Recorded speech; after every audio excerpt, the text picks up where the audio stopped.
Hello!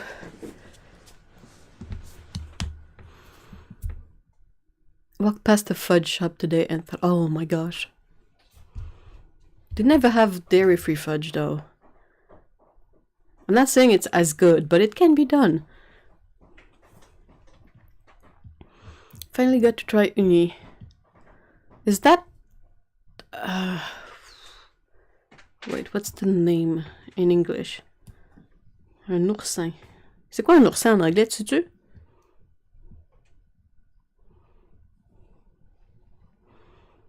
Sea urchin. Oh yeah, thank you. See, similar. Oursin in French and sea urchin in English. It's cold enough that soup and tablet are all I'm thinking about. I thought tablet like digital tablet initially, and I was like, my weird craving for something I never had before was totally on point, and it was freaking delicious. Oh, that's great. By the way, hi Otto, hi Box of Paint, hi Lana.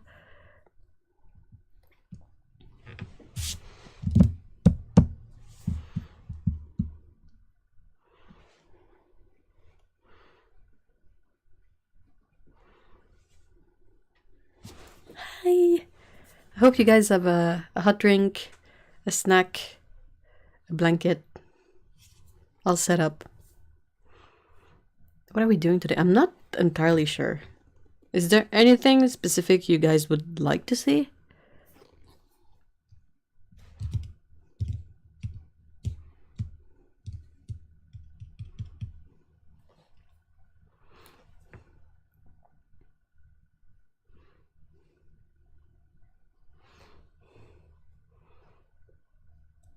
Oh yeah, congratulations, Box of Paint.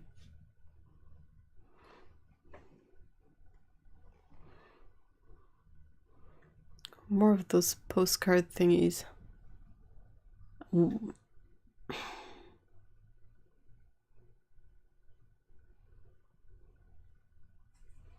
on, postcard thingies? Oh, the inventory drawings. Yeah. That's a good idea. Took me a moment to put it in context, but yeah, sure. A place called Miromoto in Las Vegas. I had a choice between American or Japanese and paid the extra to try the Japanese import. Oh yeah, dude.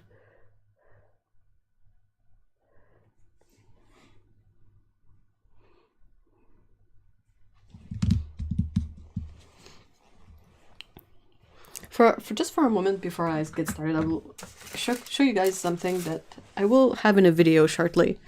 It's a very small video, but I was super excited and I wanted to show you guys this thing. So, what is this? I know it's white on white. It's a bit hard to see.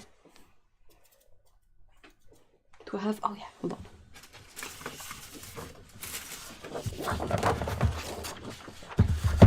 That's a bit better, I think. 15 years, congrats! So this is really neat in that it's a tiered box. It has 4 tiers and a lid. Salut Scoot! Hello! Tu veux être à la caméra, fille? Okay, hold on. Interruption. Une minute. T'es où? Tiens, tu t'en vas? Qu'est-ce que tu fais? Tu reviens? Viens me voir. Oh, viens me voir, espèce de tas de poêle. Ah! Tiens.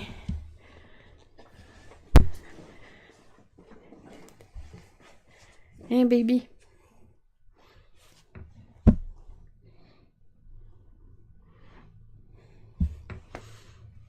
Oh wow, c'est beau! Ça sera pas long, l'éclairage est dégueulasse. Pourquoi c'est dégueu de même? C'est pas dégueu, là. Non, tu me voles pas ma place, c'est à moi.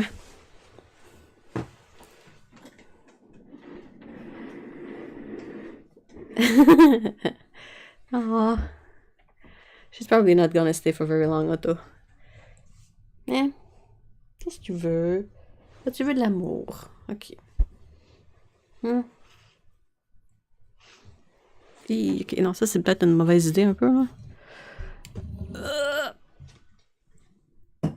Okay, it's a good idea to remove all teacups when there's a cat on the...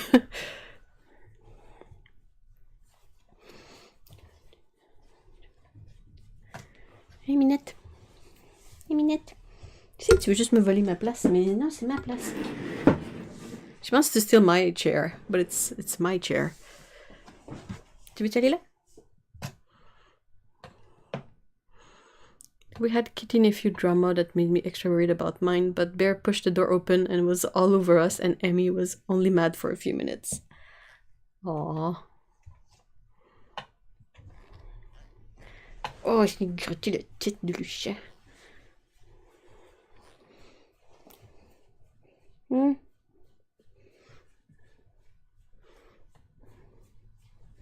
She's been super annoying today, this one. Big pain in the butt.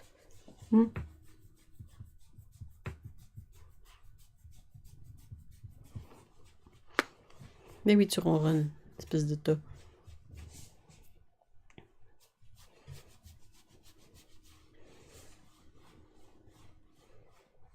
Oh my gosh, wow, box of paint.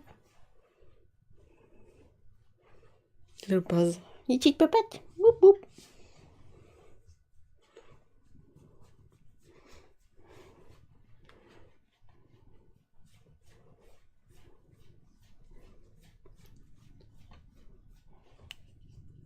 Oh, you're shedding so much. Tu veux aller là? Pas sûr? Non. Ok, viens. Oh, baby. Baby, gros bébé. Guillaume. Oh, c'est un gros bébé chat. Viens, ici. You have to let Otto go get in her pajamas.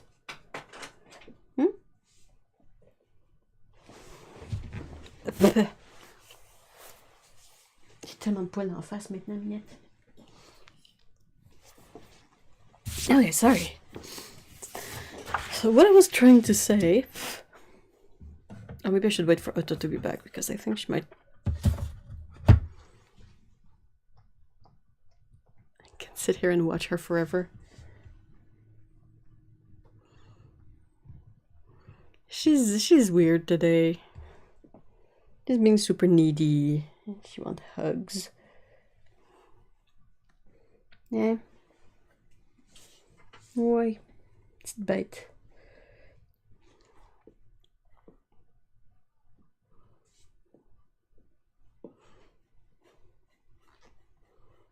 Okay, so quickly, this palette is made to accommodate gansai pans, and you can get some empty ones, or you can just fit in the ones you already have.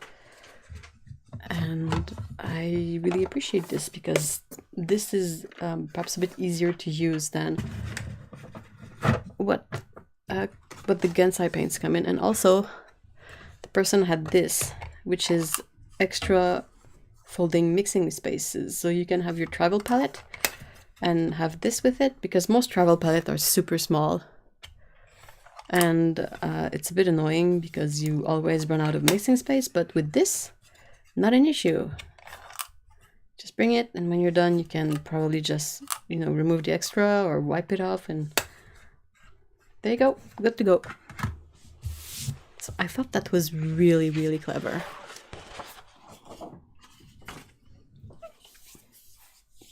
Yeah, it's really small. I don't know if I have anything to measure it. Oh, yeah.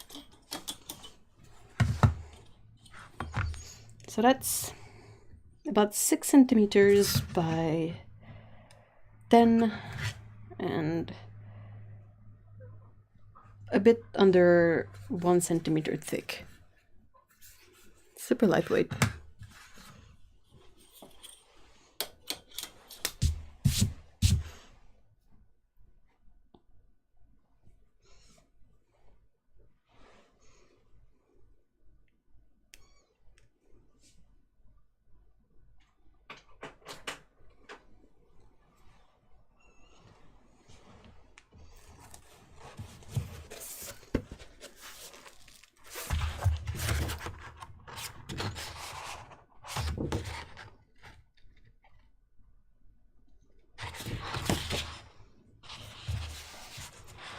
Hey, Cleo!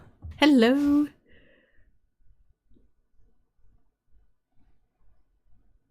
Oh my gosh, good luck.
Our roses and chilies went bonkers while we were away. Expected to come back to everything shut it down and was full of color. Oh, that's really cool.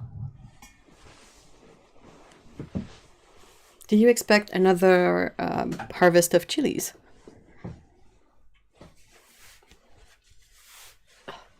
This... Hold on, this is kind of warm.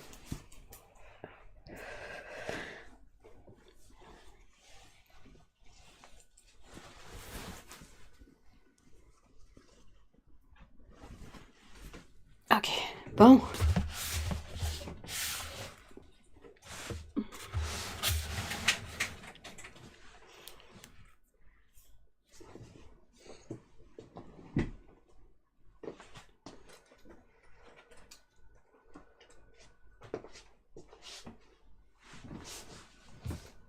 All right.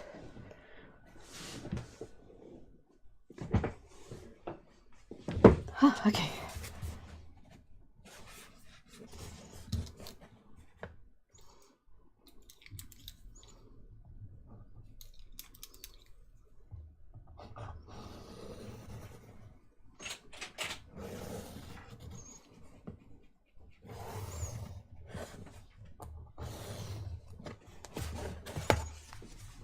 Is that somewhat visible?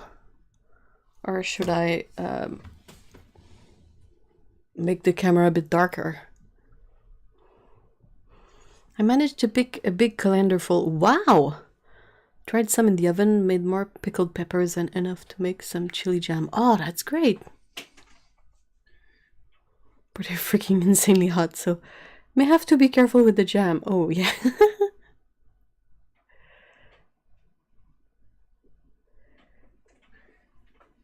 Oh, no.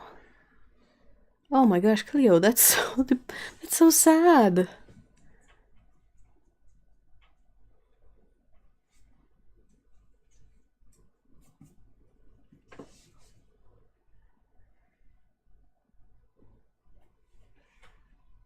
Oh, that's really sad. There's always so many cases of yard workers that just ruin everything. Like, does anyone have a story about the yard workers that were actually careful and mindful out of curiosity?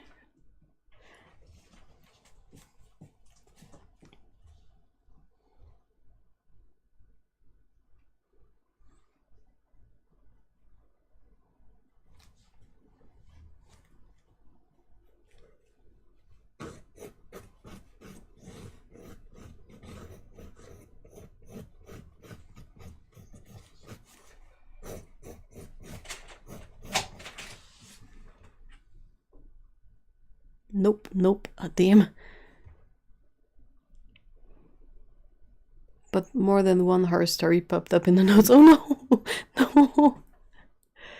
I'll let everyone know if today's guy is careful. He's the nephew of one of our neighbors. So I'd have to answer to her if he pulls up all the flower bushes. Oh my gosh. Like, okay, let's say there is some yard work to be done and the obviously carefully cared for... carefully cared, good job. The well cared for plants that are there need to be removed. I'm fairly sure there's a way to do it that has a chance of not killing the plant. But I've always seen like poor plants being trampled and, you know, just not a single care given to anything.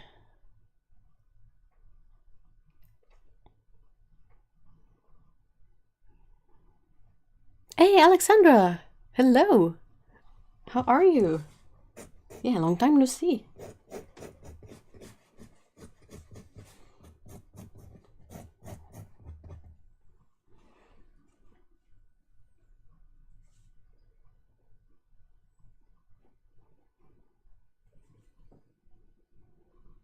Has anyone here ever used the Sizzix machine? It's like a Cricut, right? That's the one that cuts? Or is the Sizzix the one that you put a die and you roll it through? I don't remember. I think it's the one where you have a handle and you roll stuff through. Yeah, die cutting. Okay. Are you looking into getting one, Otto?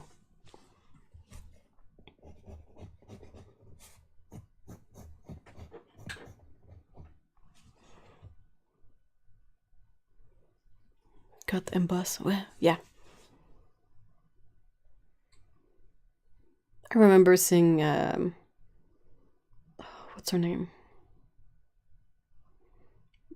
Anyway, like the card making community on YouTube. So it was interesting to see the machine use embossing folders.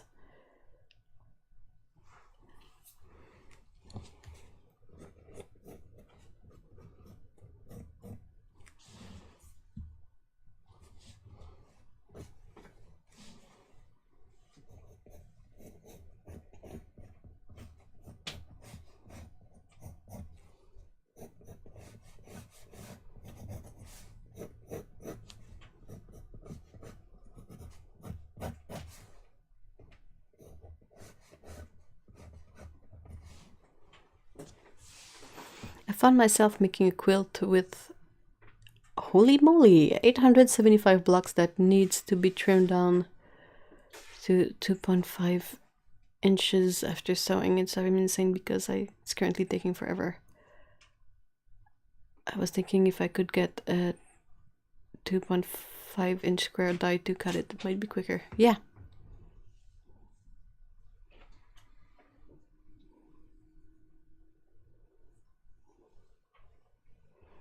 My mother-in-law has an amazingly fancy one that she never used. Oh no! Hey, Holly! Hello! Does anyone know if you can cut fabric with scissors?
I might have to go for plan B and just make bigger half square triangles.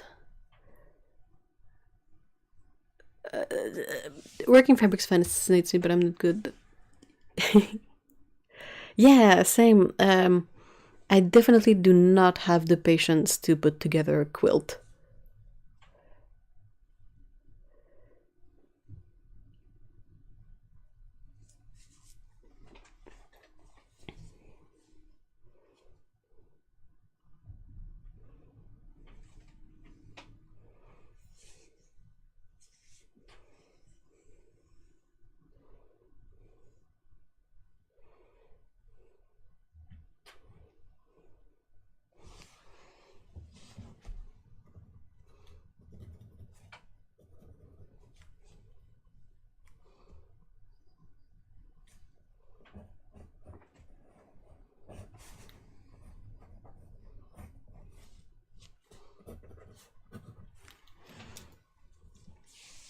Yuri! Never try making 2.5-inch HSTs. Half square triangles?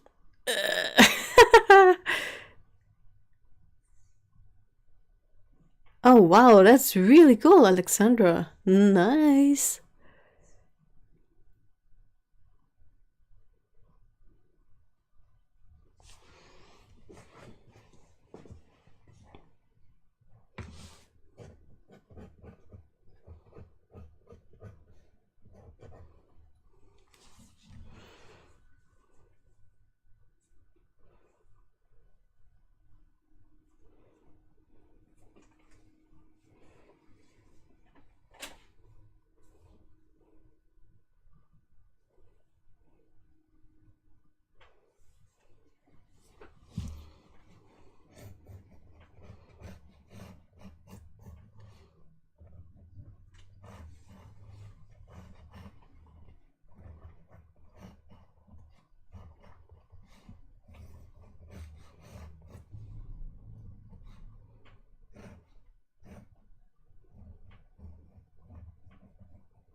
Oh, t'es choupi.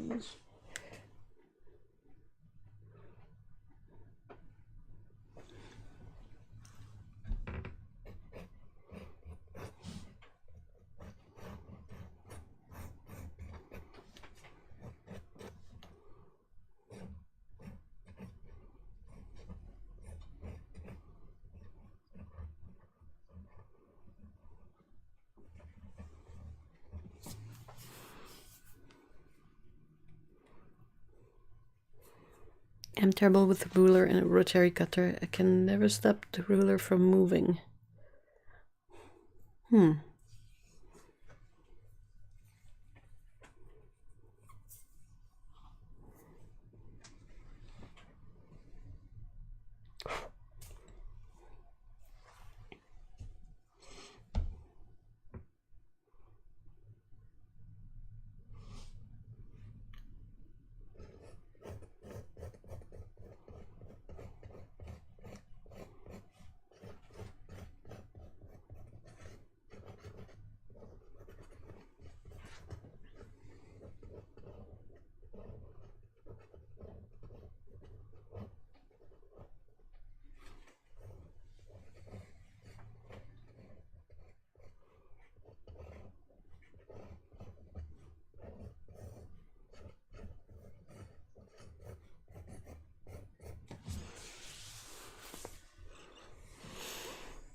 I have done all kinds of shapes, been quilting for over 40. Oh, wow.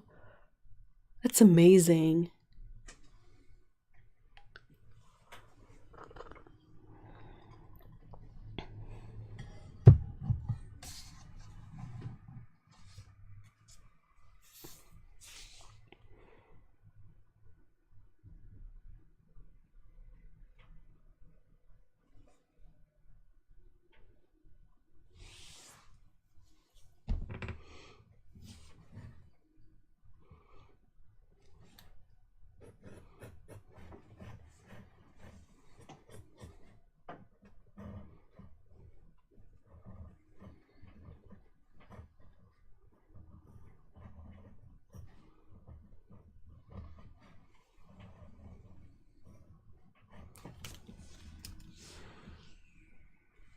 A whole while back I mentioned on here that I was thinking of getting a block of arches.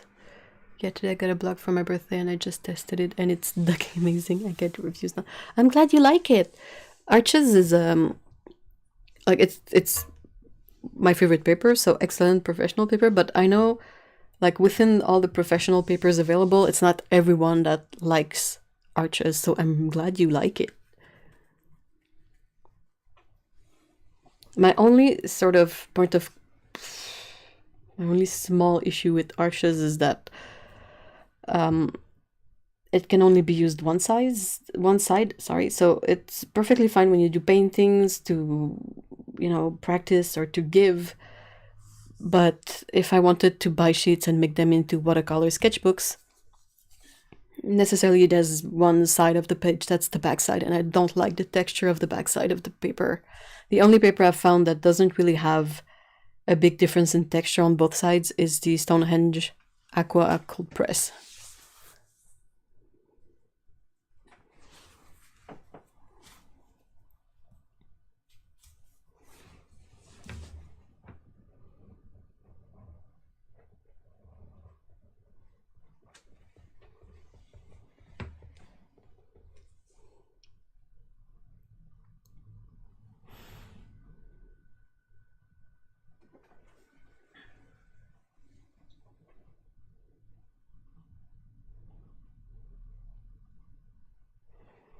Arches is lovely, but the one with Life 12 sheets in the green label is the only paper I use that I have to do the dip in water and strap it down.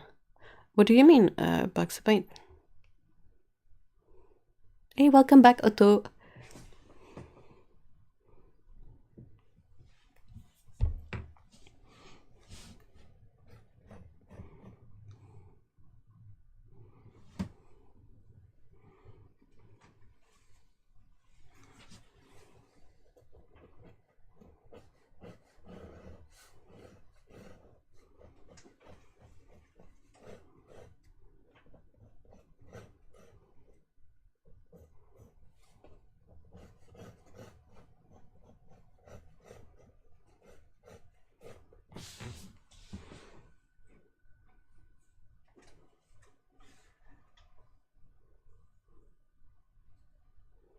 I'm not sure I can use the, put my Otto, so you have a square ruler that's already the measurement you need, right?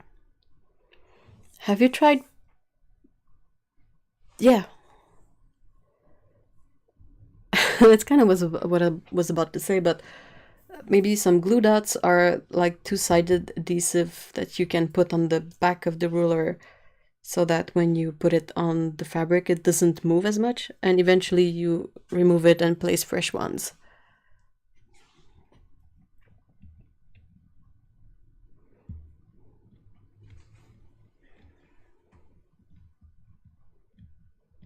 I use it straight out of the pack. It buckles quite a bit, but after sizing, it's much more rigid. I use Otto's trick for flattening paper now. That's the best thing ever.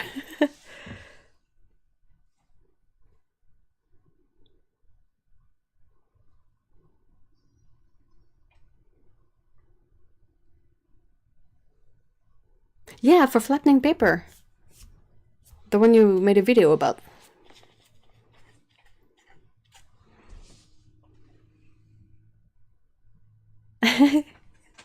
Yeah, the spray and wait one. Yep.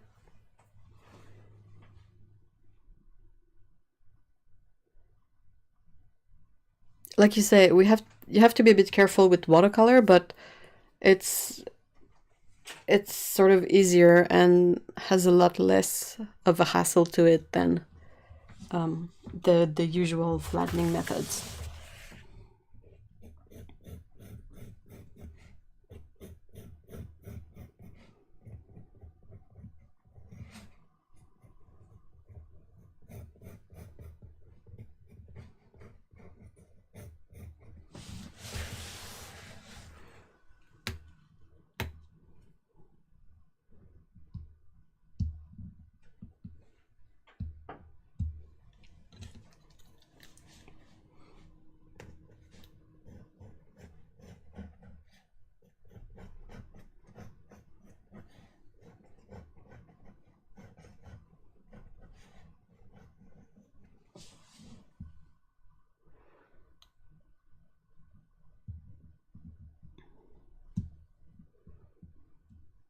Is it flattening after painting? Oh, it's after painting. You paint the whole thing, and then when you're done, you very lightly spray the back of it, and you very carefully sandwich it and put some weight on it and let it dry a bit like that.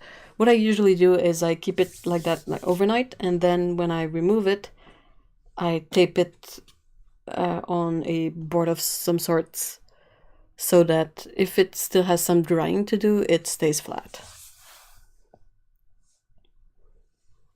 The Imperial pieces I bought are much thicker and user-friendly. Do you mean the 640 GSM, like the super duper thick paper that costs like $20 per sheet?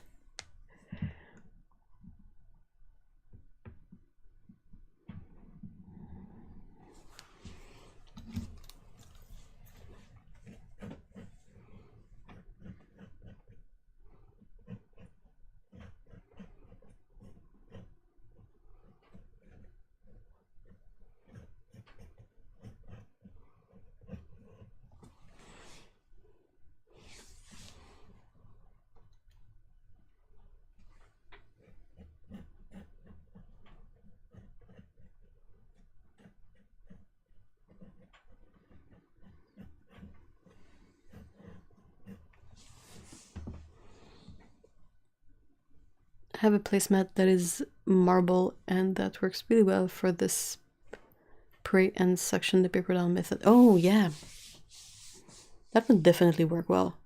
I've been using Coroplast and a piece of plexiglass.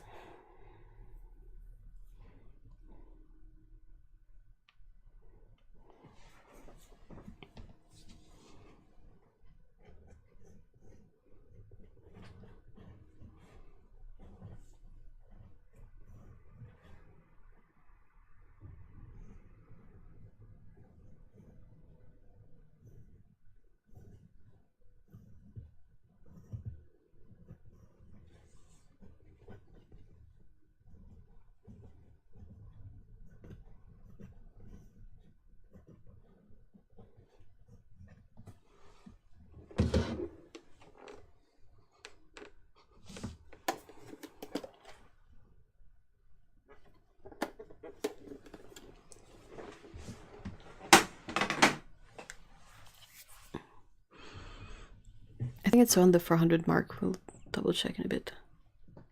So it's like 300 pounds or 640 grams per square meter. Well, the one I can find here anyway.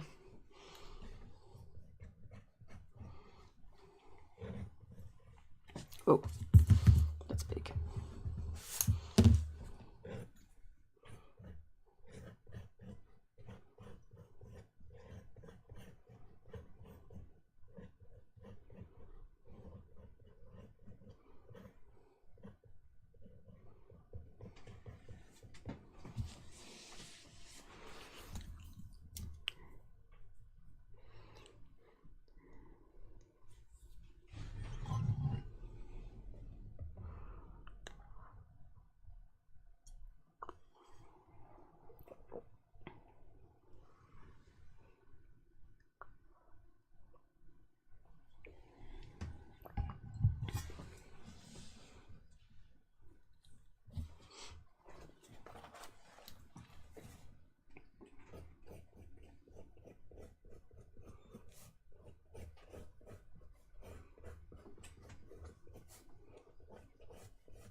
I've been using colored pencils, pens, and markers more often.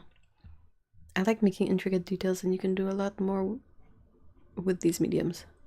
Yep, I agree. is this 640? Oh yeah, that's nice and like thick. The downside of using that one is that you cannot use it with a light table if you're trying to transfer an illustration to paint. You have to draw directly on it because it's way too thick for anything to show through, but it won't budge. Definitely won't budge.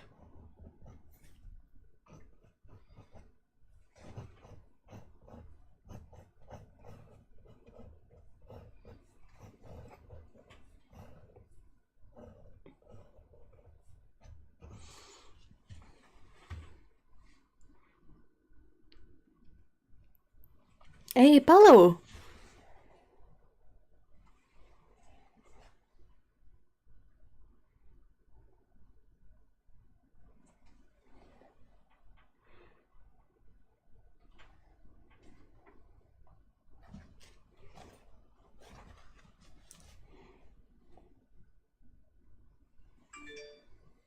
Oops.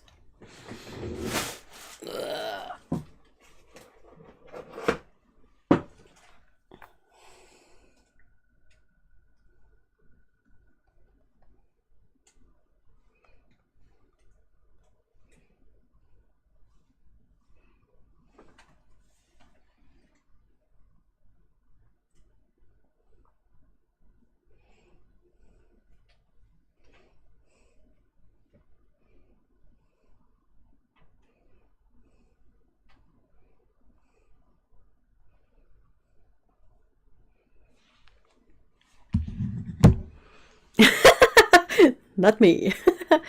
It's not as thick as the bucking for 200. Well, it should be thicker than the bucking for 250 pound because it's 300 pound, right? But light bus in a dark room almost work.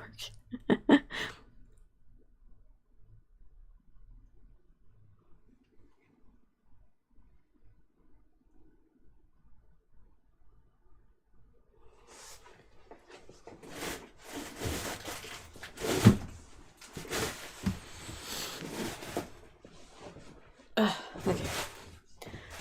Bottle. Okay.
I only really use one metric for thickness.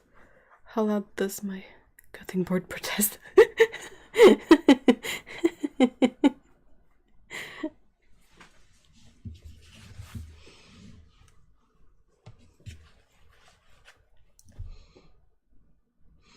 Okay, who can name this cake here that I drew?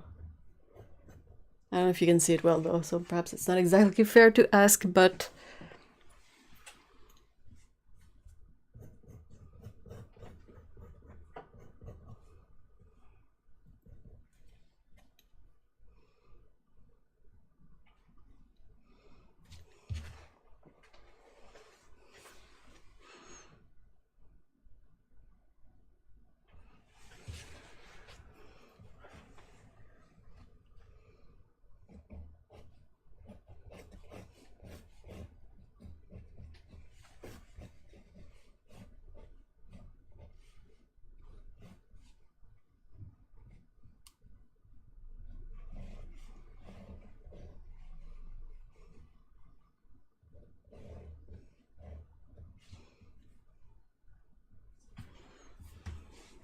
this one here.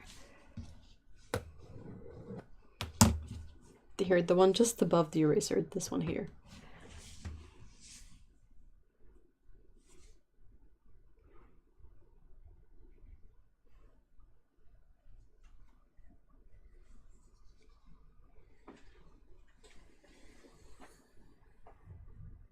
Panettone, not quite.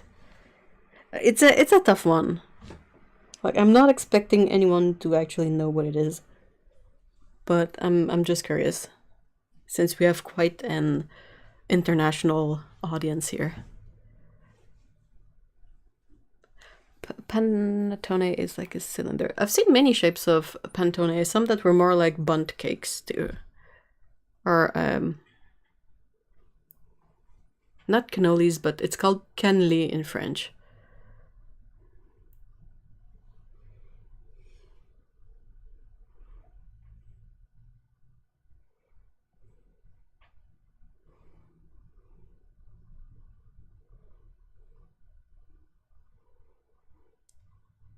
What about putting, you know, those little stoppers you have for cupboards that are like an adhesive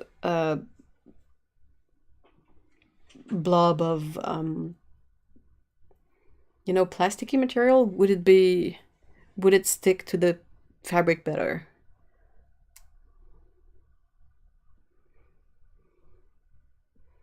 Make the ruler sit too high. Oh, bummer.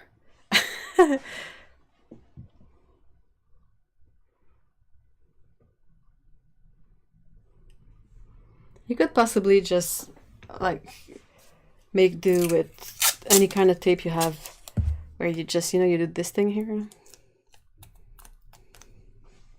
and you stick it under your ruler, and yeah, it might like rise up a bit when you pull it off, but then you just stick it down again, and it might work if you use a couple of them.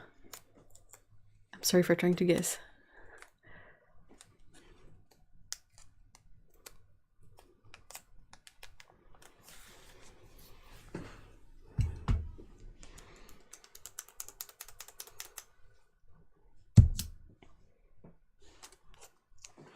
Alright, so the cake I'm referring to is called the kugeluf.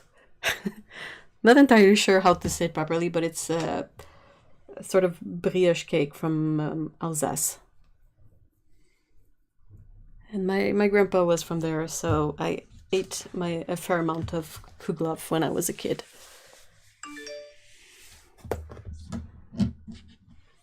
It's Kugelhopf.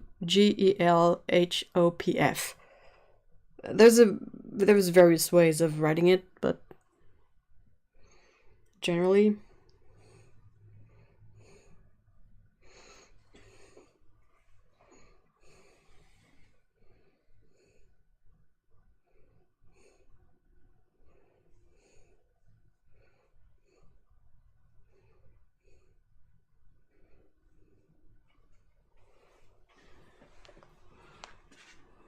Kugelhopf, a raisin and almond cake from Alsace, yes.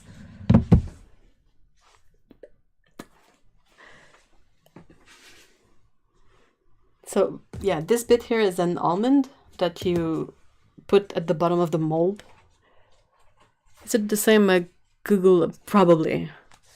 But yeah, it's like a brioche cake, like so a slightly sweet cake with a lot of butter in it and almonds and raisins. Though we got to a point where we would make it without the raisins because they were never my favorite part of them.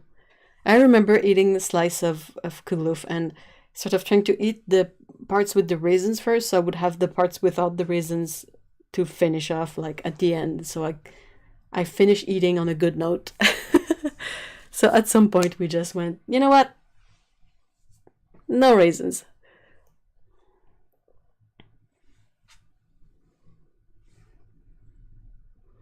I'm a big raisin fan. Oh, you can have all of them, all the raisins. Yuck. And yeah, so I have my mom had two molds for kugelhopf, so one went to my brother and one went to me.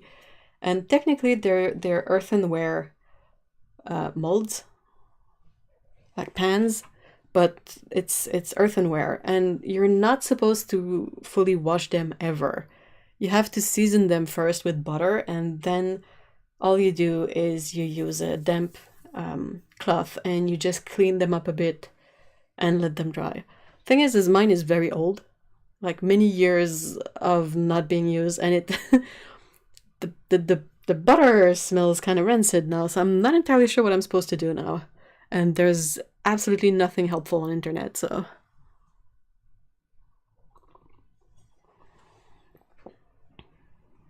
Today I saw a disturbing video of a dough mixing machine, and there were so many flies around they got mixed in. Sky raisins, sky raisins. That sounds really disturbing and gross, to be honest. Ugh.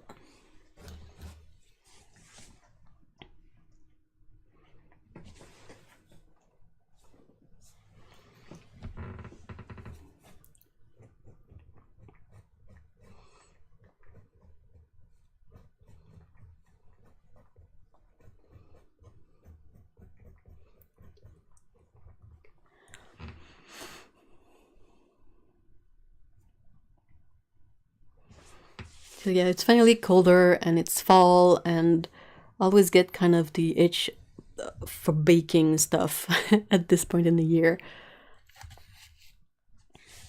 So yeah, I've taken out my Kugelhof mold, and I'm thinking about how I can figure something out. So many German Christmas bake stuff has raisins. Yeah. Though there's a bunch of stuff that doesn't, like anise brittle doesn't have any, and a lot of the cookies don't have any raisins in it. It's more like cinnamon. I'm trying to think.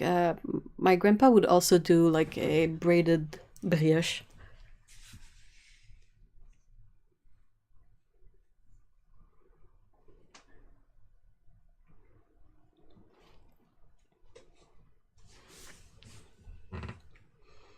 Alright, I'm running out of ideas. What else can I put on my spread of baked goods?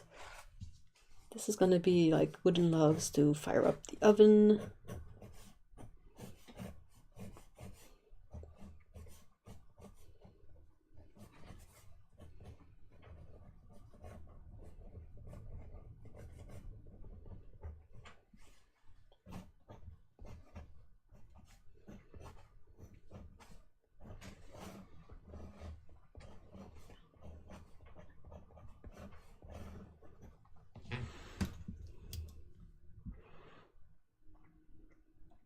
Vanilla Kipferl don't have any. Are they cookies or like breads or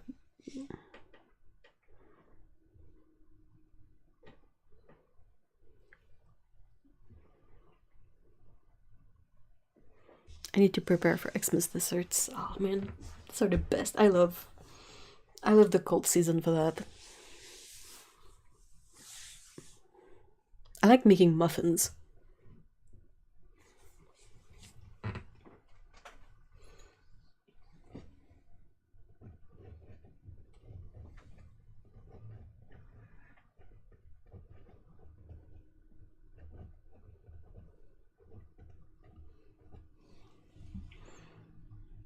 They're like vanilla cookie.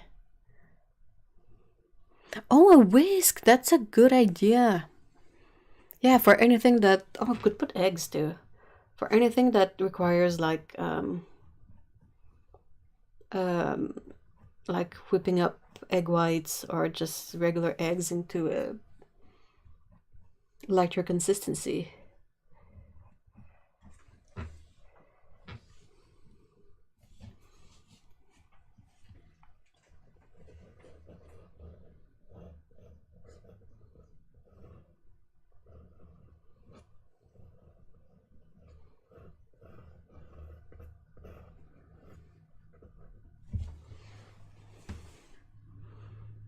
Also a silicone spatula. Well, it's not... This is like a old school baker crafter, so would have to be maybe what, a wooden dough scraper? Because I don't think they would have silicone in sort of a fantasy setting. But They might have some kind of wooden dough scraper thing. I don't really have the room for a big bowl, but we know there's big bowls in there. Or like working surfaces. I much prefer rubber spatulas personally because they don't have the issue that silicone has with blooming.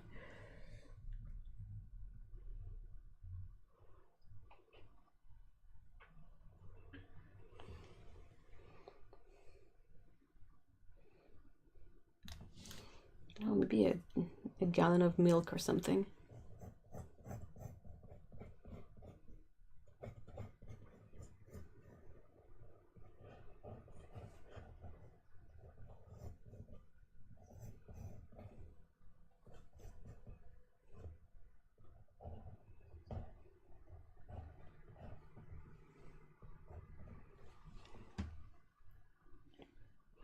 I have a lot of silicone spatulas and I have no idea what you're referring to. Well, if you use them regularly, they won't have time to bloom. But if you have silicone cookware and it goes through heat once, like the first time it goes through heat, after that there's a possibility that it will develop this kind of white deposit on the surface. A bit like when, you know, you have chocolate. Chocolate can bloom. Well, the silicone blooming looks a lot like chocolate blooming, but yeah, it's a residue that, because of the heat, it sort of gets to the surface, and if you don't use your silicone often, it will just have more of that deposit.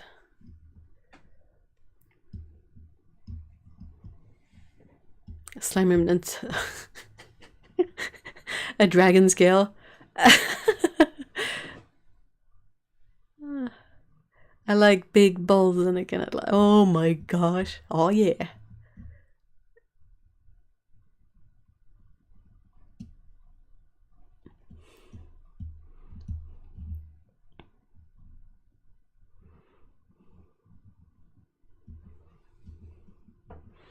I like one of those milk bottles.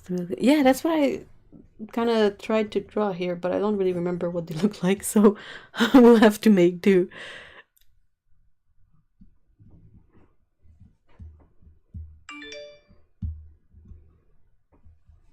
Exactly, Elena. Same thing with my experiences with silicone, which is why I never buy silicone cookware anymore. You can Google it, Paulo. You might get a visual of it, and that might make more sense.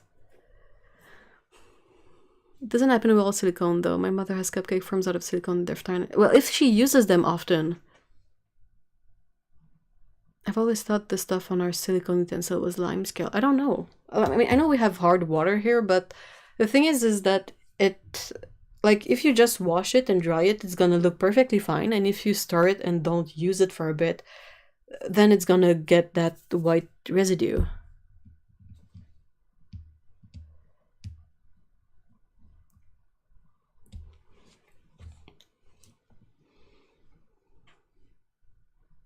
Oh, a measuring cup. Damn it.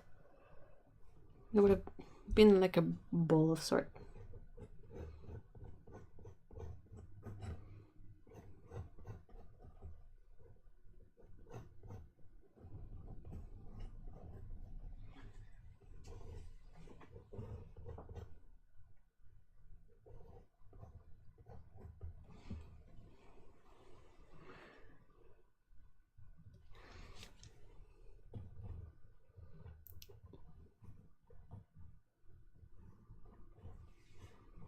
Couple of cinnamon sticks.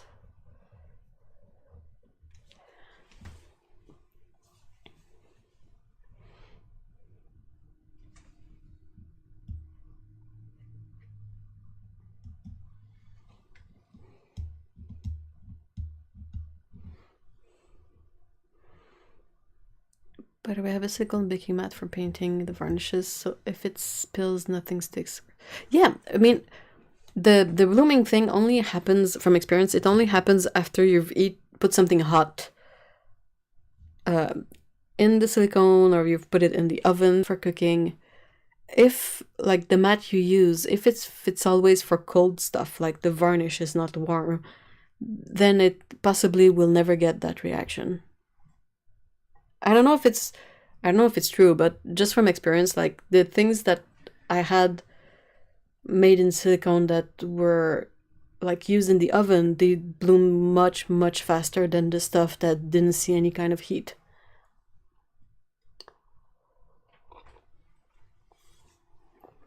Yeah, maybe you got fancier silicone, Paulo.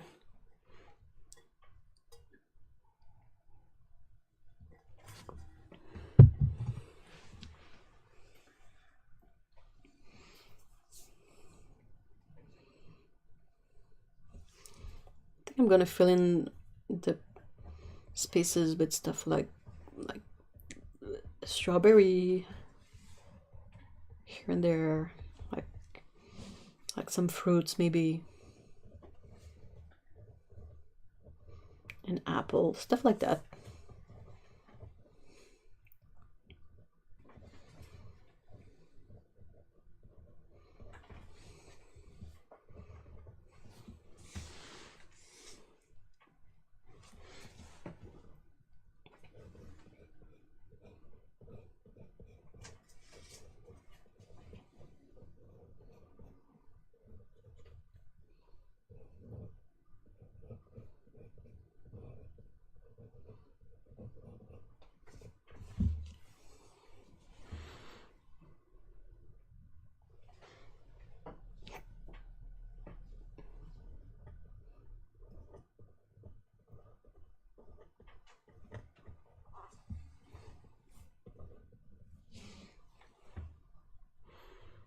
Do you have a rolling pin already? I do. I have two actually.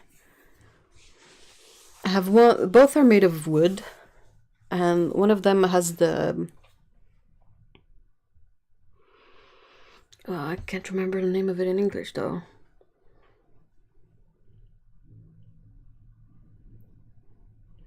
But yeah, one of them is like a rolling pin in the drawing. I have two in real life though, but no, I forgot to put one. I'm running out of space. Damn it! I could have probably made like two spreads of baker stuff. But yeah, I have one that's like semi-professional kind of rolling pin with the ball bearings in it. Yeah, that's the word I was looking for. And the other one I have is just a sort of a cylinder of wood, and I use them for different stuff.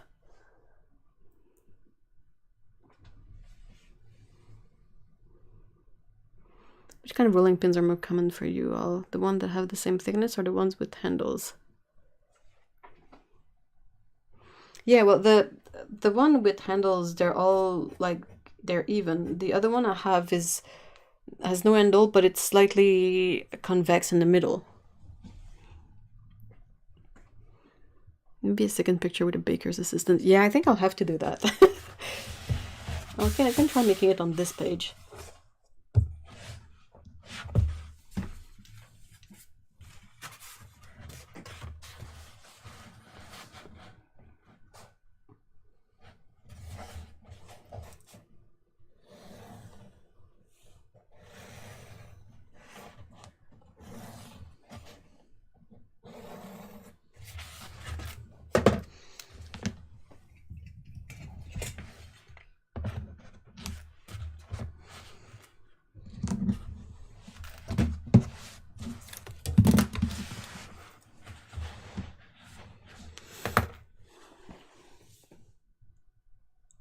I got one of the songs from that cooking cartoon from a million years ago, Chowder, and I'm going to serve happy nuts with I'm not your boyfriend.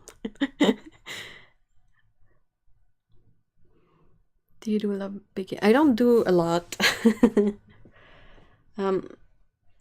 There's one of the rolling pins that sees a bit more use in the colder season because we use it to roll out pizza dough.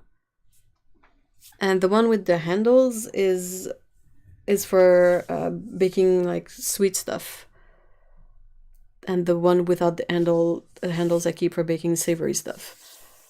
Because you're technically not really supposed to wash them. You only like dust them off or flour them before you use them. So if I ever do something with like spices and like strong flavors in it, I don't want to have some cross contamination. I don't want to end up with like a pie that tastes of garlic and apple, you know, that kind of stuff. But yeah, I don't do a lot of it. I'm not a very patient cook, but I really kind of like doing simple stuff. So yeah, my grandfather was a chef, and my mom did a lot of cooking. So I got a lot of gear as a gift that was like for cooking. And there was a period when I was really interested in learning how to cook and bake, but that didn't last very long.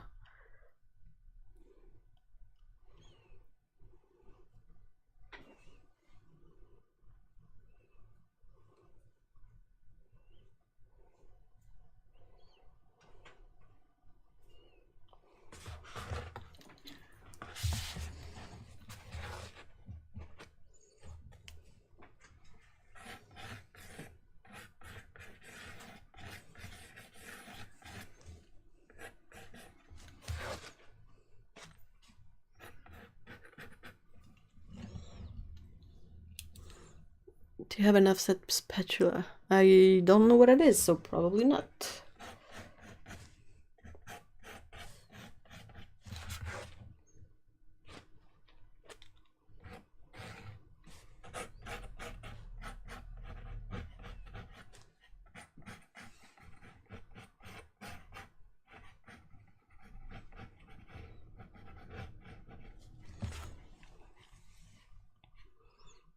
Do you have those fancy copper pots? I do not.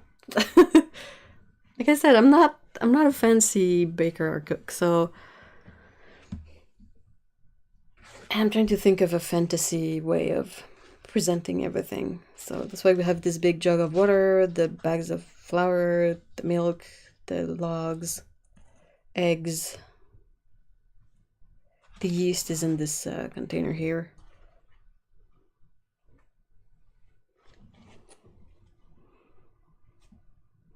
I was hoping you had inherited them. Oh, no, no, no. I only inherited the Kuglof molds. That's all that I have. Like my grandfather was a chef, but when they moved to Canada, he kind of lost the, you know how when you learn a trade in another country and you move someplace else, it doesn't always translate super well. I think the fanciest we had in terms of copperware was cookie cutters. And they were super annoying as cookie cutters because they, you know how when you have a cookie cutter, usually it's just the circumference of the thing. Hold on, I must have some piece of scrap paper. Oh, sorry. So, you know, when you have like a gingerbread fella, it's usually like just the circumference of the gingerbread. That's what you cut, and then when you decorate it, you had like all the stuff, right? But it's usually just this outline, and you press it into the dough. Well, the copper ones that we had, they were like if you would look them on the side. Let's say we had one that was a tree. It was a bit like this. It was a bit like, soft. But this was not cut through. This was whole, and it had like a handle cut in it that was just a bit raised. Like if you look at it to the side, like the handle would do just like this, you know. So it was always super hard to get the dough out of the of the cutter because it would just stay stuck in there. Well, if you use these that are just the shape, like just a silhouette, you if the dough stays stuck in it, you can just like push it down really easily. So we really never really used those copper cookie cutters because they were a pain in the butt to use.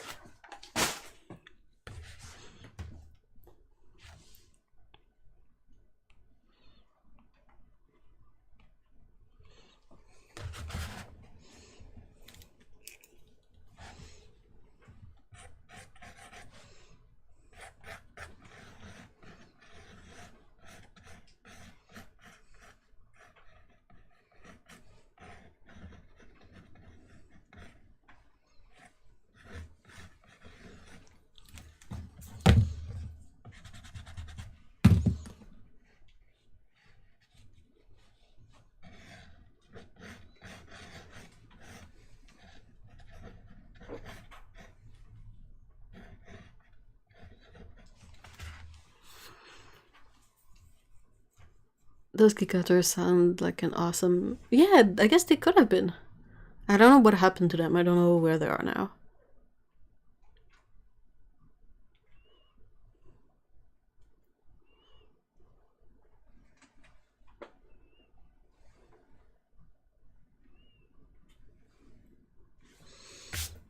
The way things were managed when my mom passed were a bit weird. So yeah, I managed to get a kugeluf mold, like the pot for it, because my mom wanted us to have them like before she passed. Like she was not using them anymore anyway, so she was like, "Oh well, I sent one to your brother, and your dad has the other one, so you can pick it up when you visit."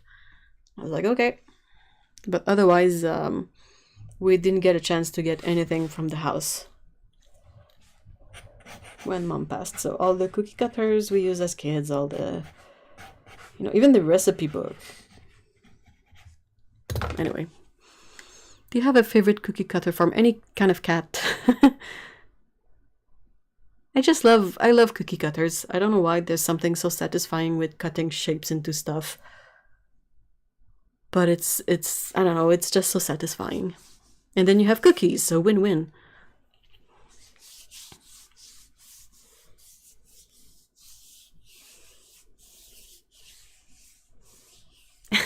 Paulo.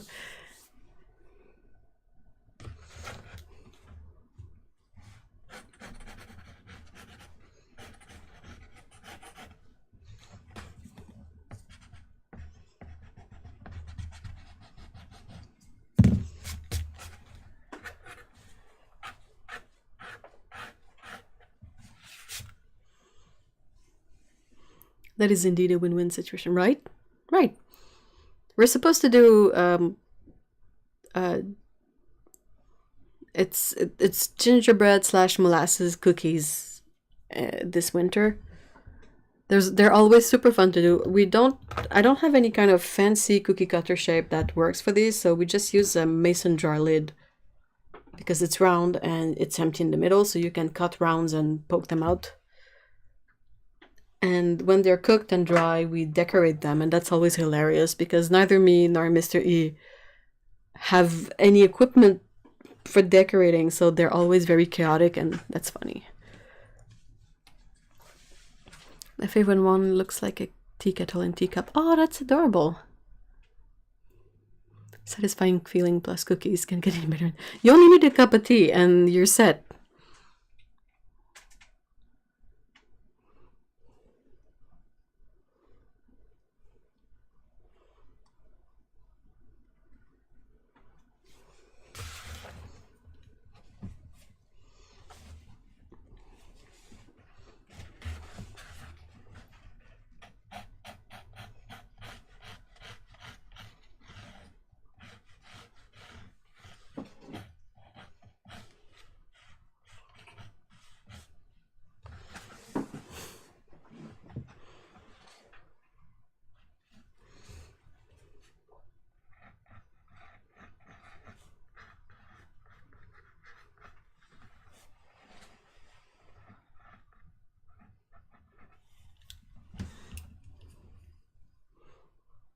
Oh yeah, blanket. Purring cat. Yep.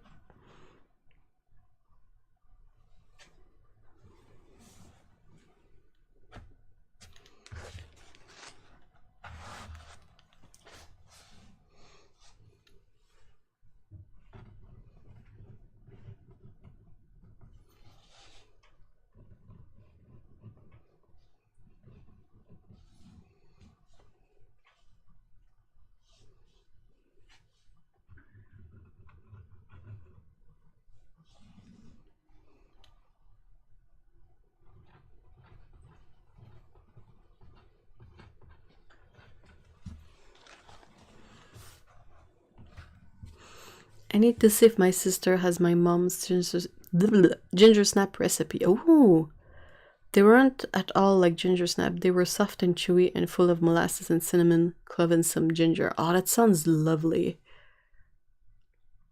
Over here, baking cookies is not that common. Oh, that's curious. What is the What is the more common thing that is baked?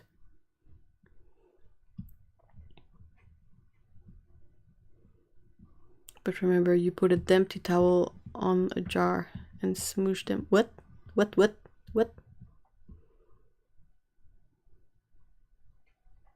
Huh. We bake cakes and bread. Huh. Well, everybody bakes bread, to be honest.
We also have a lot of biscottos.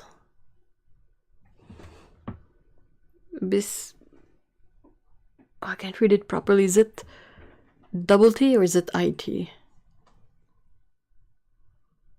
divide the dough into balls and then use the jar to flatten them. I guess the tea towel gave them... Oh! Oh! Wow, that's clever. I was really stuck on like ginger snap and gingerbread and cookie cutters, but that's clever. Really nice way to flatten them all like evenly.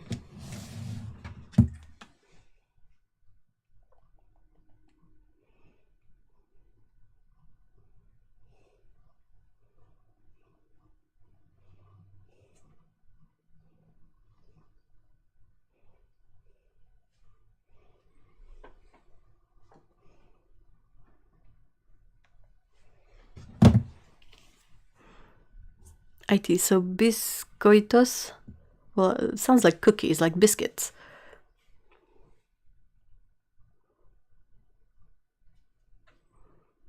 Much like cakes, cookies are made from a soft thick dough and are denser than an English biscuit. Oh. Well, in my book, all of these are cookies. I'm not sure I make that distinction. It's a bit too precise for my use and my skill level. The only time I've really heard about biscuits, cookie in French is biscuit, and if you sort of get down to it, it's basically says cooked twice. And yeah, I remember.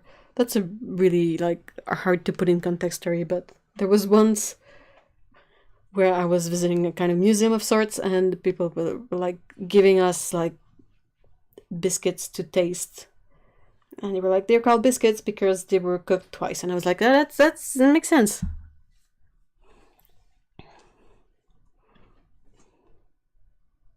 So a biscotti is indeed cooked twice, so that kind of works out.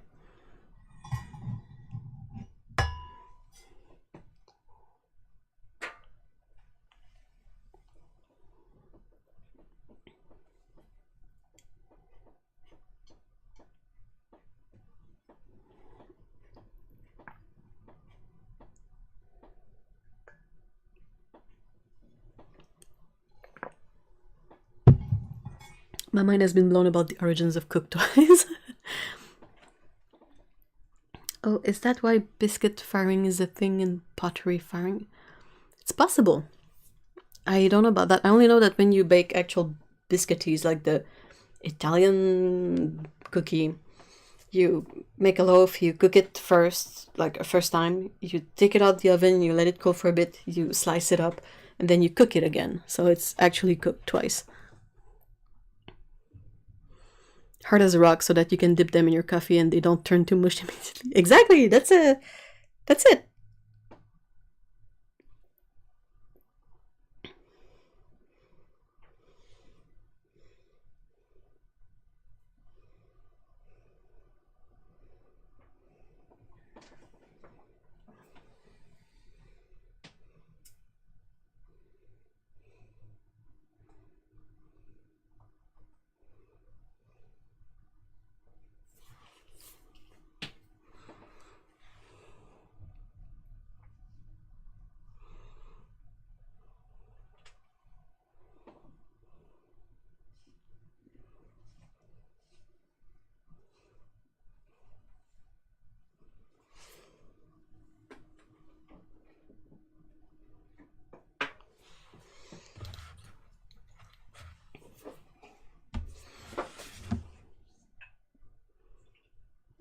I made this to add more of the bakeware stuff, and now I'm forgetting all that I wanted to put on this one. Of course.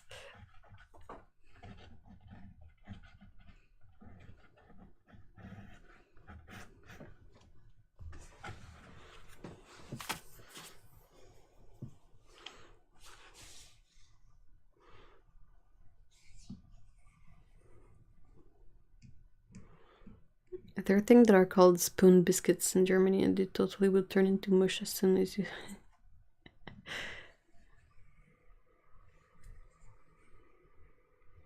Oh man, cookies are so cool. I love cookies. Any kind of cookies or biscuits.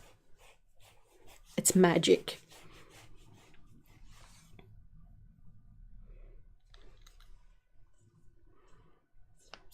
Welcome back, Paolo.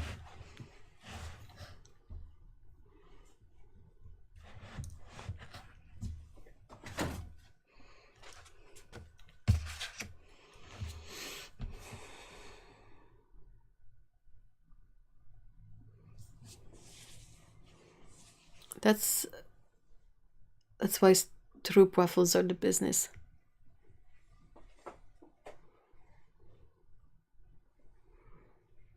I've never had a cup of coffee or tea that didn't benefit from some caramel. That's a good point. That's a very selling point.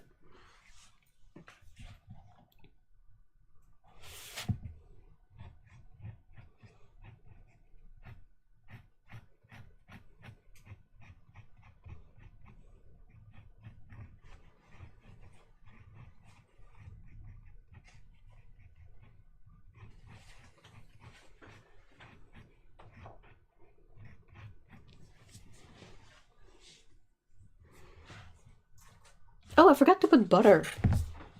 Dang, that's a...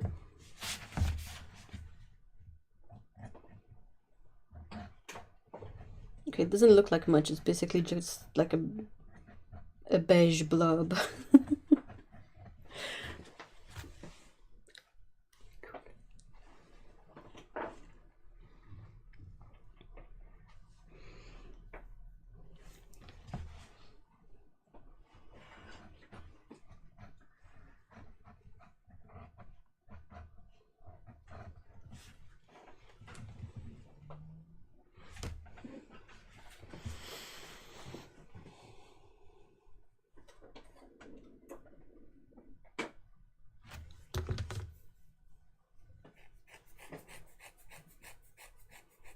Oh, sugar too.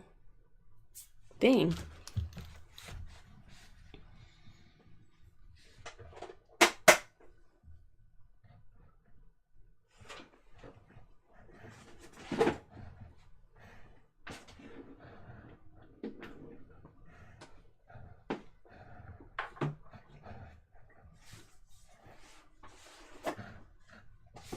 How can you represent sugar though?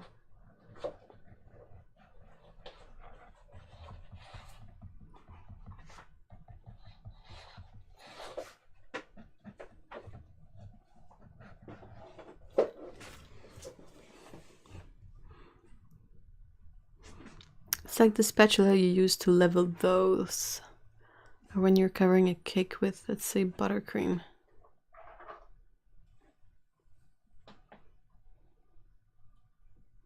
Maybe an old-fashioned sugar cone. What is that?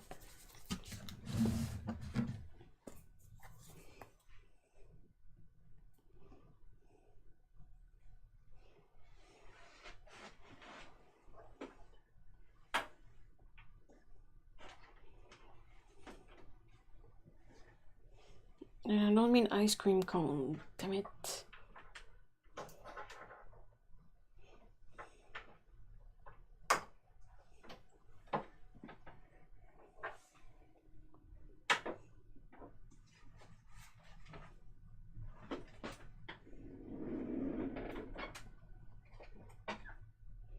Wait, that's actually a thing. Oh, I've never seen that before.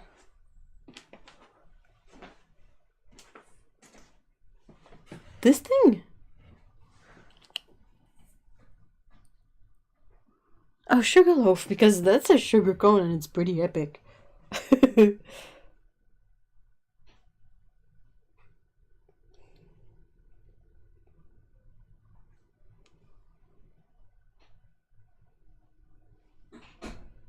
Why is it a mountain?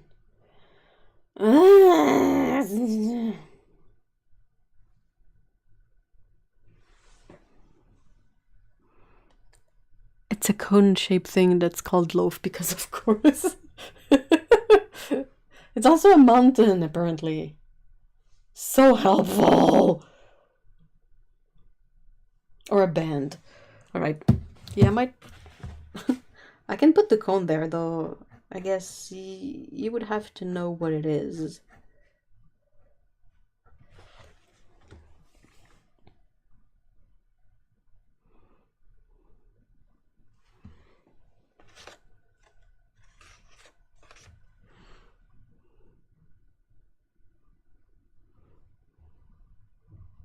No, I like it. That fits so well because I was trying to think of, like, let's say you have this fantasy setting.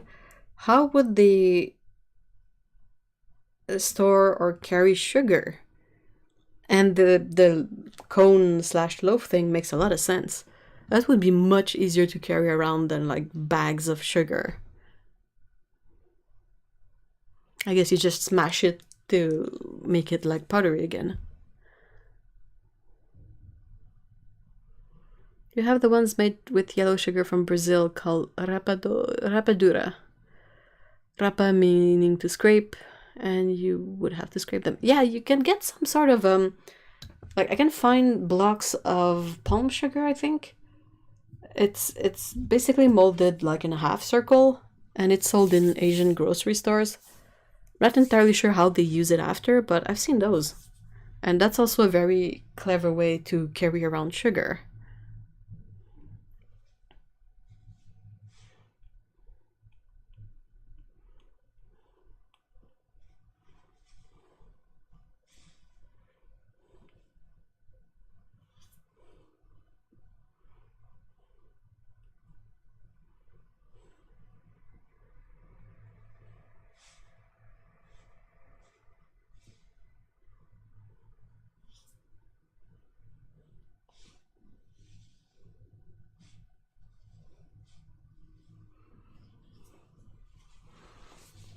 The instrument to break the sugar loaf is from a nightmare hubs.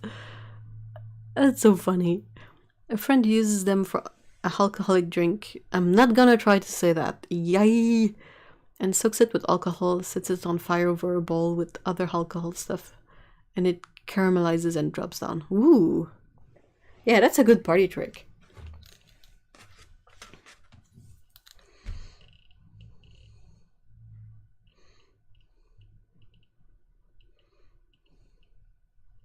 So I put some stroop waffles, I put a pie, I have a bowl, butter, sugar.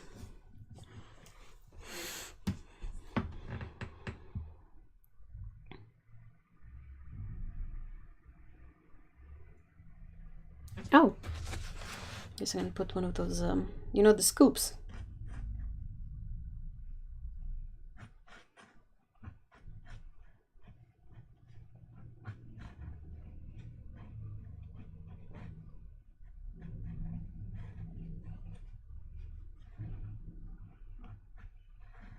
I don't know if that makes sense. But it's a kind of scoop thing.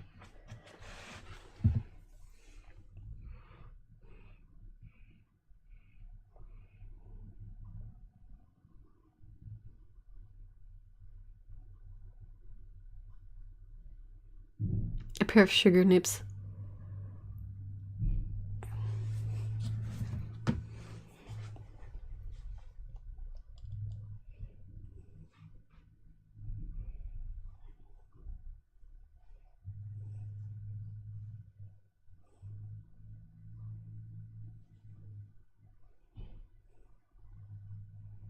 Oh yeah, no wonder.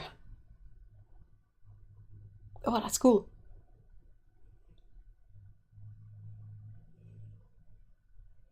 Check out, this person has a whole box that seems to be... I don't know how to just get the image. But looks like you have the sugar cone here and this torture device, and the box has a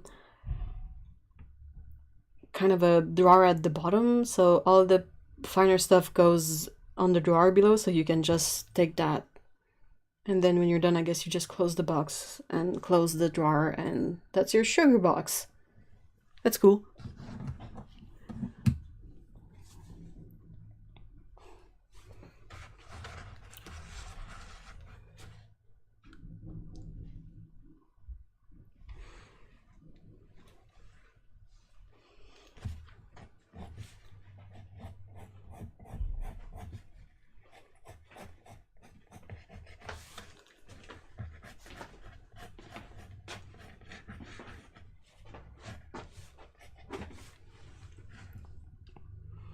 It's a sugar gum bar.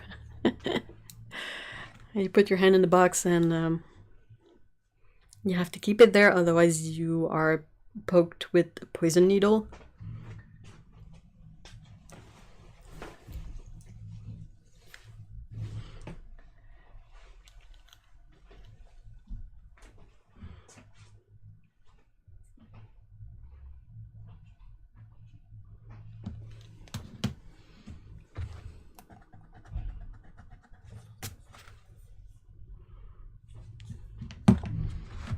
The name of the box, it's I don't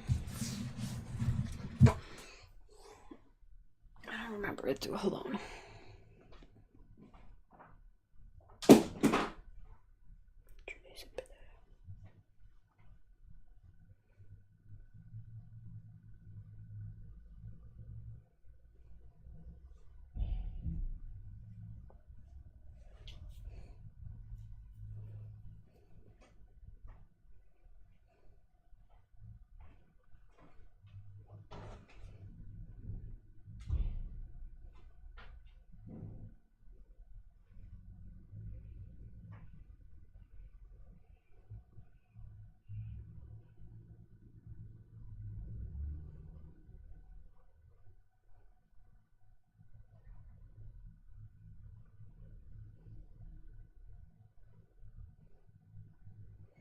They only mention the stupid gum bar. They don't mention the test that requires the box to...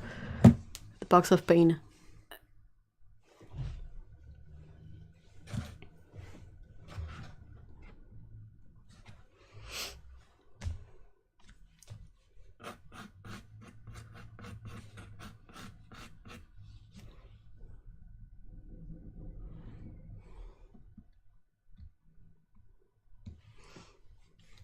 I have to put a baguette somewhere, right?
A big ass cinnamon bun. Doesn't look like one. I'll have it. I'll just withdraw it.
Alright, I think I need to take a break from doing this. My brain is empty.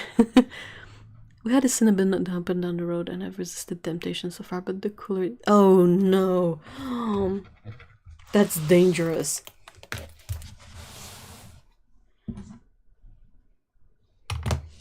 I know.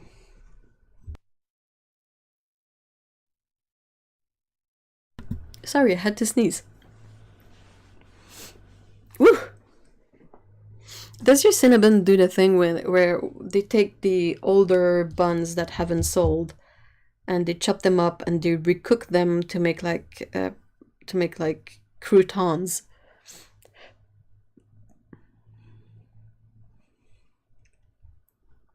So you have like cinnamon croutons, and they're an assortment of all their variants of cinnamon bun that they do. So you would have some pieces that are like the pecan whatever ones, and other that are like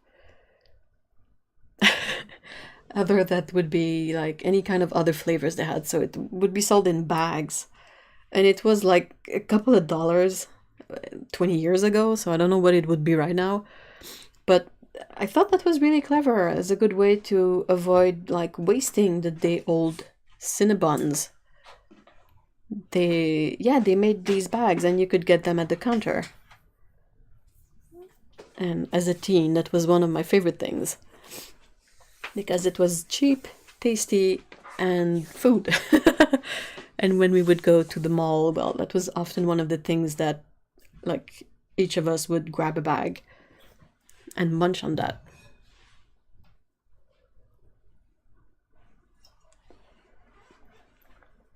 I don't know if they do that still, but part of me really hopes that they do, because we don't need more waste, you know.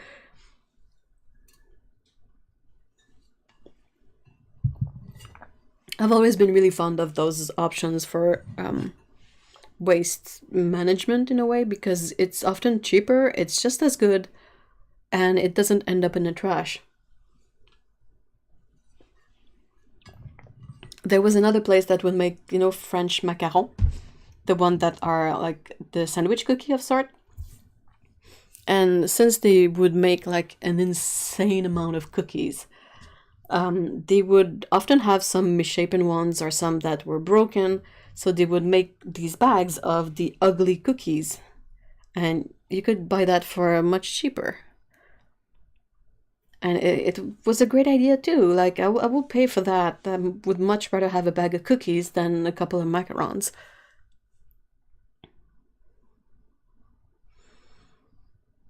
Over here, they do that to bread and some fruitcakes. Yeah, they do it to bread here. I've seen a lot of breadcrumbs that are made from old bread or croutons. I haven't seen it so much with fruitcakes, but it's also why the best place to get croquettes in Japan is the butcher.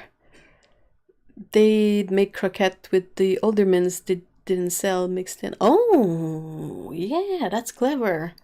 I think that's something that they do here with the grocery stores, where they have a kitchen that makes like like cooked meals at the grocery store, they have a kitchen, like a professional kitchen.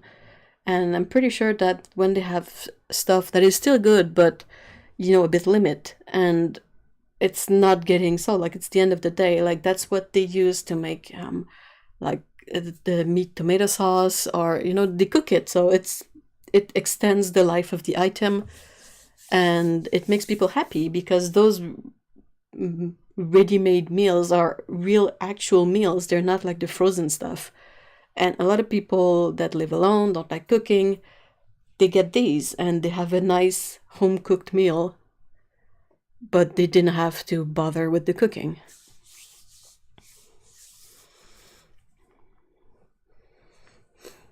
It's really cool. I like it. Like, we've tried it a couple of times. Unfortunately, they use a lot of dairy in their stuff, so I cannot find a lot of stuff that would work for me, but I know my dad buys some of them. My grandma would get some of them because she was very old and didn't like cooking that much anymore. It was too much work for a 95-year-old woman that weighs like 80 pounds. So my dad would go with her to the grocery store, and she would pick her home cooked meals, and she would freeze them herself, and often with a meal she would be able to like split it in half and have 2 meals out of one. And it was good stuff. So, she's getting good food, and it helps prevent a bit of waste too. It's very minor stuff. Like, we still have like ridiculous issues with waste over here, but those little things, they kind of make me happy. Like, especially Quebec where I live, you have some really stupid stuff going on. Like, often they will toss whole batches of food because the label is not bilingual, which is another level of stupid rules and laws and stuff. I remember seeing a video about a family that would try to like dumpster dive for a specific period of time just to see how they could live from what is wasted, what is still good but wasted. And the main thing I remember from their experiment is that you can find a lot of good stuff that gets tossed and is still good. The only sort of semi-downside is that you don't get a lot of variety. When you find a specific food that has been tossed, it's not one or two, it's like cartons of it. And I remember one time they found cartons of chocolate bars, like green and black, which is a semi-fancy, chocolate bar, but it was like boxes of like the black chocolate, and they were like, well, we have like 40 bars of chocolate now. And at some point it was hummus that was, like I said, that was tossed because the label wasn't right. So you have like 30 container of hummus and stuff like that. So I think possibly Freegans, they have to have a network of sorts so they can trade off some of that stuff, because it's just, you cannot eat that much hummus before it goes bad. Yeah, the making sure that the food that is thrown away cannot be eaten is so not right. I wish they would go another way, like have a very clear disclaimer that says, if you pick up food from this trash can, that is the trash of this grocery store, the grocery store is not responsible for any effects you might have from picking up this trash, because it's in the trash.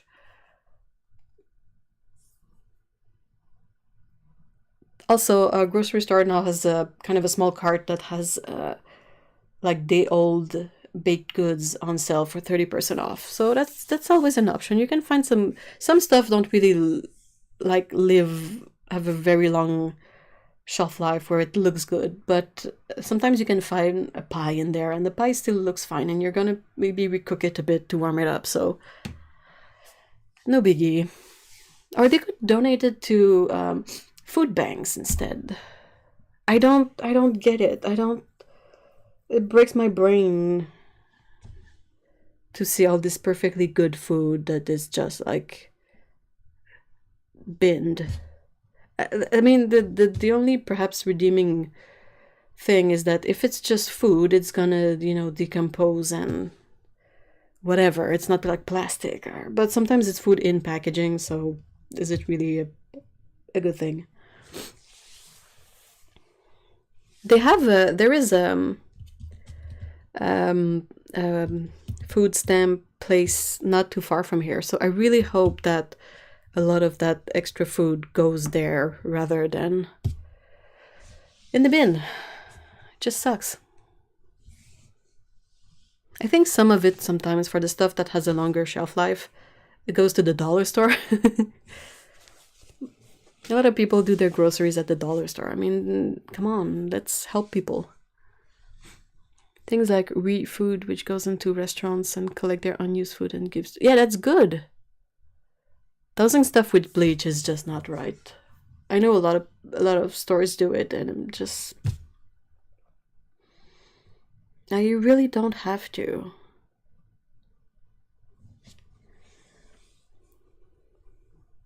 Special hell for these people. The one who make the rules, not the one who have to do it. Because often the people who have to do it, they're just the employees. They would probably rather not do it. I used to dumpster dive when I was in college. Not for food, but behind art stores. Oh, so much stuff thrown away. Oh my gosh. Yeah, you probably found some really usable stuff there. Sometime a tube or a jar of paint that had a small leak or a stain or...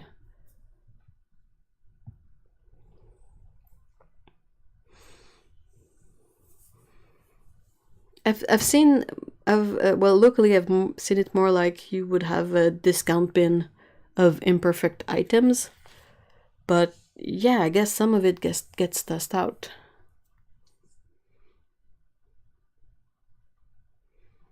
Not great. Okay, let's think of something fun to close the stream on.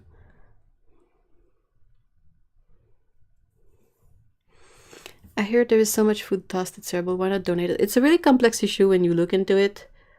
It's stuff about like the price or the ease of getting the food to the places that need it.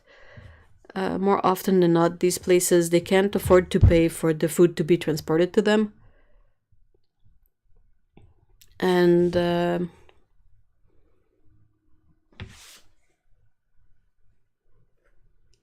yeah, there is sometimes maybe some liability, but I mean, okay, fine, don't take the old meat or the old dairy stuff, but for everything else.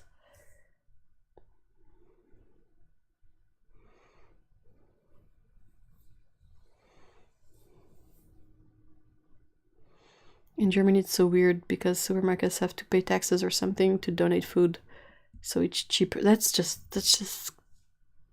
insulting in a way.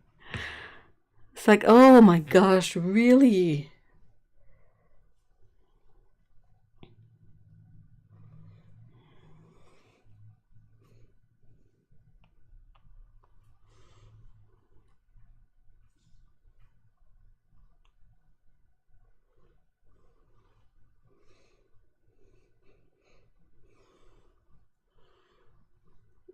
There are so many articles about that issue. I hope that eventually evolves towards fixing the issue or making it less bad, but ugh.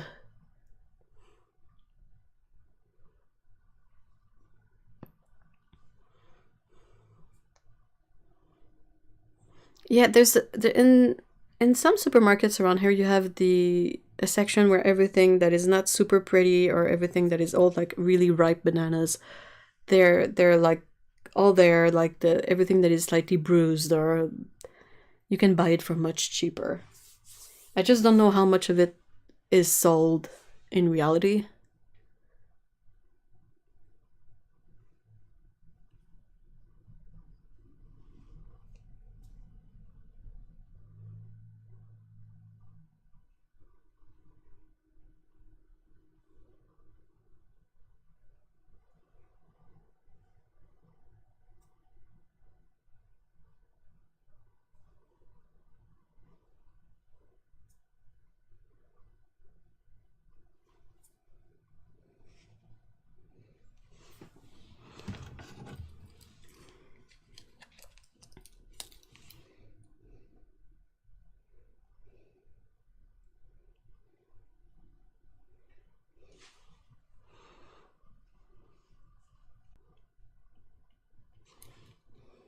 will be $1. Oh, am I bugging out?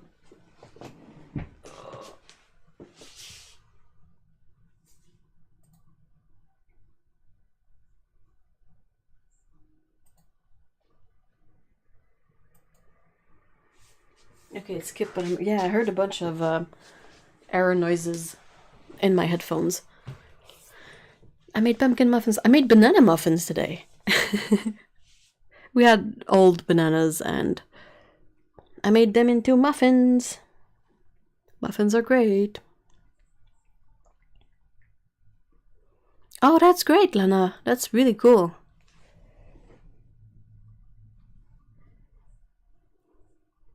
People at our food bank get really greedy since there are no limits. Well, I mean, that kind of sucks though. But if it's all stuff that gets eaten, I guess that's okay, but it's not exactly fair. Nothing is fair, mind you, but, you know. I think that's why sometimes there's a sort of coupon system. Like, you don't really have to pay, but depending on your situation, you get, like, a specific budget, so you cannot just take everything.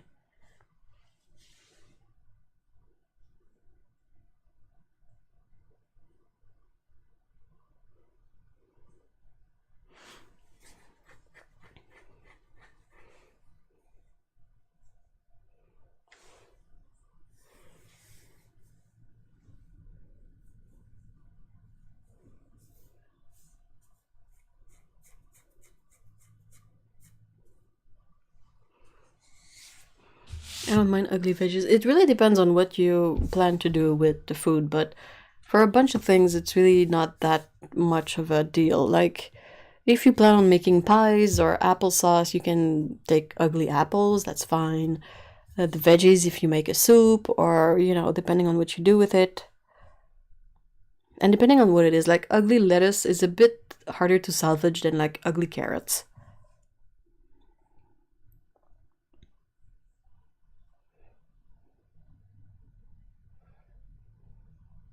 When we got signed up at the farm box during lockdown, we had some of the best veggies ever, but it was very expensive and had no say on what you didn't want to receive. Oh, eep. So my compost eep was well fennel. Oh no. We have a similar service, but I get to choose what's in it, which is a blessing because they always put stuff in there that I don't particularly like eating, like sprouts and lettuces. And beets. Oh my gosh, they're always putting beets in there.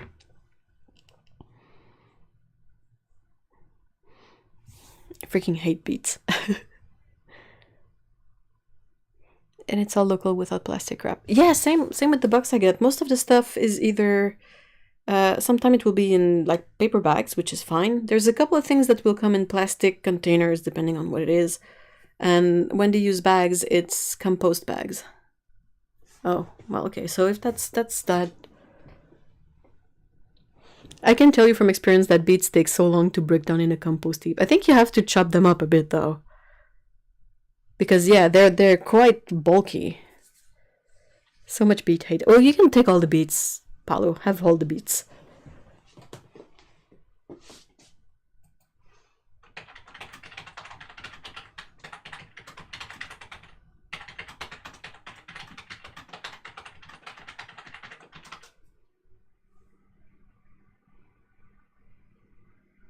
Well, the paper bags, Lena, I think they're made from recycled paper.